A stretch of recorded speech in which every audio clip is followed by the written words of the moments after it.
प्यारे बच्चों, नमस्कार। स्वागत है अपने इस YouTube चैनल में। बच्चों, आज हम जो है कक्षा 10 के विद्यार्थियों के लिए सामाजिक विज्ञान का ये नागरिक शास्त्र विषय लेके आए हैं, जो यूपी बोर्ड अन्य बोर्डों के लिए 2021 बोर्ड के लिए वेरी इंपॉर्टेंस रहेगा। तो बच्चों, इसमें जो है लघुत्तरी और बहुविकल्पी क्वेश्चन को लेके आए हैं। सबसे पहले हम लोग बहुविकल्पी प्रश्न देखेंगे।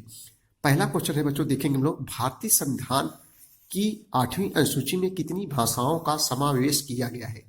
तो बच्चों, आपको बताना है कि भारतीय संविधान में की 8वीं अनुसूची में कितनी सूचियां हैं। बच्चों, कितनी अनुसूचियां हैं? तो 12 अनुसूचियां हैं। पूछ रहा है कि इसमें जो है कितनी भाषाओं का समावेश किया गया है, यानी 8वीं जो अनुसूची है।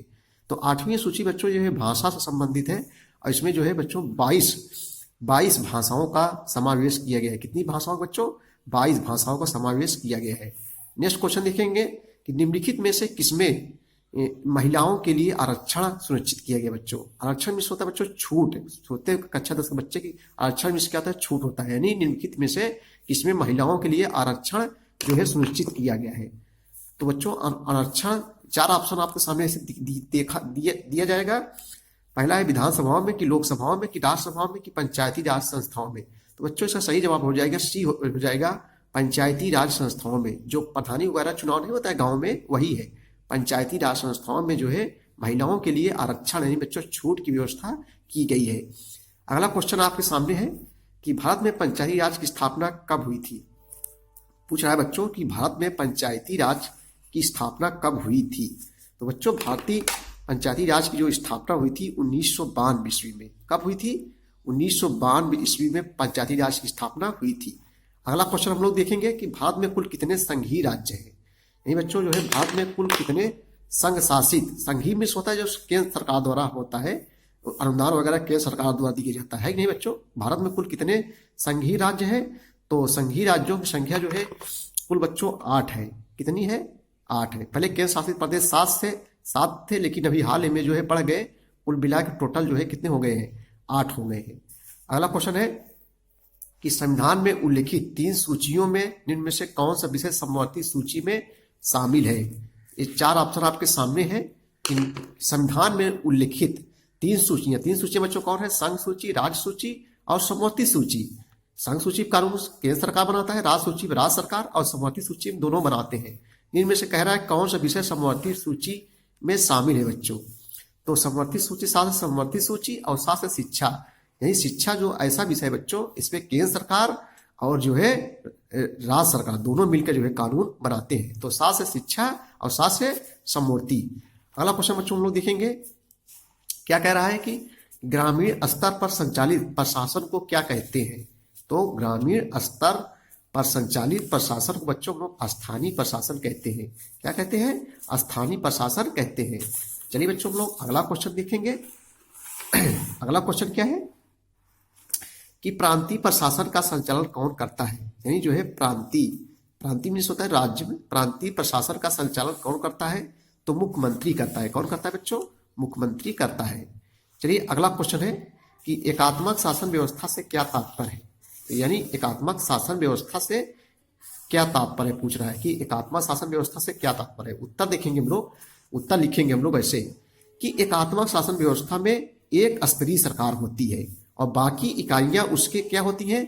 अधीन होकर काम करती है। इसमें केंद्रीय सरकार, जो केंद्रीय सरकार होता है सबसे ऊंची होता है, सबसे पहला स्थान केंद्रीय सरकार भारत सरकार, और उसके बाद प्रांतीय या स्थानीय सरकार। स्थानीय बच्चों होता है जो गांव की सरकार होती है, जो गांव में प्रधान नहीं होते, गांव की सरकार कहते हैं। स्थानीय सरकारों को आदेश दे सकती है, इसी को हम लोग एकात्मक शासन कहते हैं बच्चों। यानी जो सबसे ऊपर का जो होता है केंद्र सरकार, वो जो है राज्य सरकार और स्थानीय सरकार को क्या करती है? आदेश दे सकती है कि नहीं।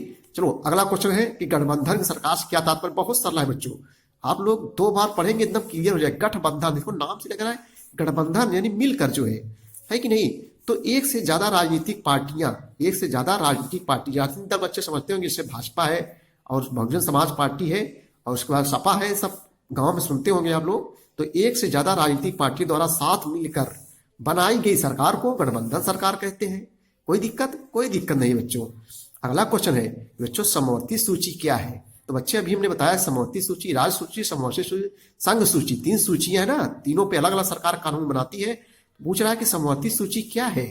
तो समवर्ती सूची या देखो दो प्रकार से क्वेश्चन पूछ सकता है, या या समवर्ती सूची के 4 विषयों का उल्लेख कीजिए कि समवर्ती सूची के अंतर्गत 4 विषय कौन आते हैं। तो बच्चों उत्तर हम लोग देखेंगे, वह सूची जिस पर कानून बनाने का अधिकार राज्य सरकार और केंद्र सरकार दोनों का होता है, यानी दोनों का होता है, लेकिन जब दोनों के कानून में टकराव हो जाता हो तो, यानी कानून दोनों बनाए, दोनों कानून में टकराव हो तो बच्चों किसका माना जाएगा, केंद्र सरकार द्वारा बनाया गया कानून ही मान्य होगा। क्यों बच्चे, केंद्र सरकार क्या होता है, हमारे यहाँ सर्वे सर्वा है, केंद्र सरकार कानून ही मान्य होगा। और इस सूची में बच्चों हम लोग देख लेंगे कौन कौन विषय आते हैं। तो इस सूची में शिक्षा हो गया, ये भी क्या है, समवर्ती सूची विषय है। वन हो गया, मजदूर संघ हो गया, गोद लेना और उत्तराधिकार, ये जैसे विषय बच्चों इसमें शामिल है, किसमें जो है, समवर्ती सूची में शामिल है। प्यारे बच्चों अगला क्वेश्चन देखेंगे, अवशिष्ट सूची क्या है। बच्चों अवशिष्ट सूची क्या है, ये क्वेश्चन आपसे पूछा जाएगा कि अवशिष्ट सूची क्या है। तो बच्चों चलो देखते उत्तर देखेंगे हम लोग, वीडियो को अंत तक देखिए बच्चों, तब समझ में आएगा। 2 बार देखिए, विषयों की वह सूची जिस पर केंद्र सरकार कानून बनाती है, जिसमें इसमें वे विषय रखे गए हैं जो तीनों सूचियों में शामिल नहीं है। तीनों सूची समझ गए होंगे आप। विषयों की वह सूची जिस पर केंद्र सरकार कानून बनाती है और इसमें वो विषय रखे गए हैं जो तीनों सूचियों में शामिल नहीं हो पाए थे, तो इसे हम लोग क्या कहते हैं, अवशिष्ट सूची कहते हैं। अगला क्वेश्चन है बच्चों कि भारत में विकेंद्रीकरण के पीछे बुनियादी सोच क्या है। तो भारत में विकेंद्रीकरण के पीछे बुनियादी सोच क्या है बच्चों, तो इसका उत्तर कैसे लिखेंगे, ऐसे लिखेंगे, पहला लिखेंगे आंसर डाल के कि भारत में विकेंद्रीकरण के पीछे निम्न जो है सोच है। नंबर 1, शक्ति का संतुलन बना रहे, शक्ति का क्या बना रहे, संतुलन बना रहे। केंद्र सरकार निरंकुश न हो, जिस पर कोई अंकुश न लगे, उसे हम लोग क्या कहते हैं, निरंकुश। केंद्र सरकार निरंकुश न हो यानी मनमानी काम ना करे। अगला है अनेक मुद्दे और समस्याओं का जो है निपटारा स्थानीय स्तर पर ही बढ़िया ढंग से हो सकता है। तो ऐसे 3 लिख लेंगे हम लोग, काम हो जाएगा। अगला क्वेश्चन बच्चों कि विश्व के 2 संघात्मक राज्यों के नाम लिखिए। संघात्मक राज्यों के नाम लिखिए विश्व में, यानी विश्व में 2 संघात्मक देशों के नाम लिखिए, ऐसे भी आ सकता है। तो विश्व के 2 संघात्मक राज्य कौन कौन से हैं, पहला है भारत है बच्चों और दूसरा है अमेरिका। ये क्या है, संघात्मक राज्य यानी संघात्मक देश है। अगला क्वेश्चन है कि संघीय शासन व्यवस्था से क्या तात्पर्य है। यानी बच्चों संघीय शासन व्यवस्था से क्या तात्पर्य है, तो वह शासन व्यवस्था जिसमें एक ही समय में 2 से अधिक सरकारें काम करें, संघात्मक व्यवस्था कहलाती है। 2 से अधिक सरकारें बच्चों, जैसे राज्य सरकार, केंद्र सरकार और स्थानीय सरकार। तो बच्चों ये था आज का जो है हाई स्कूल बच्चों के लिए वीडियो। Thank you.